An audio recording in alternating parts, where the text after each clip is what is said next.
শিশু দাঁতের যত্ন। আসসালামু আলাইকুম।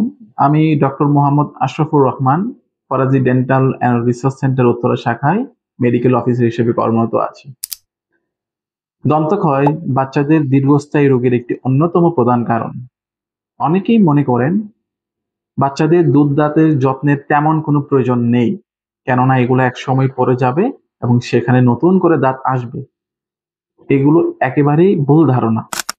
কেননা দুধ দাঁত বাচ্চাদের খাবার চিবানো, চোয়ালের সঠিক বৃদ্ধি এবং স্থায়ী দাঁতগুলো সঠিকভাবে সঠিক স্থানে ওঠার জন্য সহায়ক হিসেবে ভূমিকা রাখে।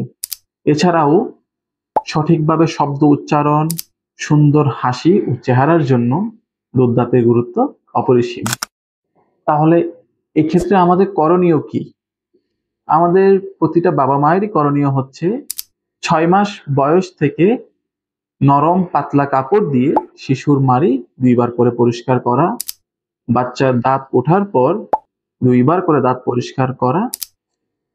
যে সকল বাচ্চারা রাতের বেলা বোতল ফিডিং করে তাদের দন্তক্ষয় হবার সম্ভাবনা অনেকাংশেই বেশি থাকে। সেজন্য ১ বছরের পর থেকে বাচ্চাদের রাতের বেলা বোতল ফিডিং করার অভ্যাস কমিয়ে আনতে হবে। বোতল ফিডিং করার পর অবশ্যই পানি খাওয়ার অভ্যাস তৈরি করতে হবে। দুধে বাড়তি চিনি দেওয়া থেকে বিরত থাকতে হবে।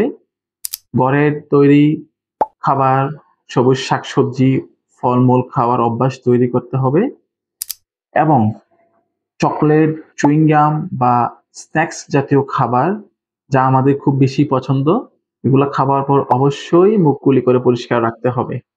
অন্তত ৬ মাসে বা বছরে একবার হলেও বিডিএস ডিগ্রিধারী দন্ত চিকিৎসকের কাছে নিয়মিত চেকআপের জন্য নিয়ে যাওয়া।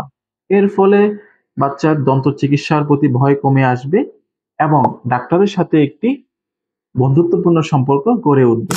মনে রাখতে হবে, সুস্থ দাঁত মানেই সুস্থ মুখ, সুস্থ হাসি ও সুস্থ শরীর। আসসালামু আলাইকুম।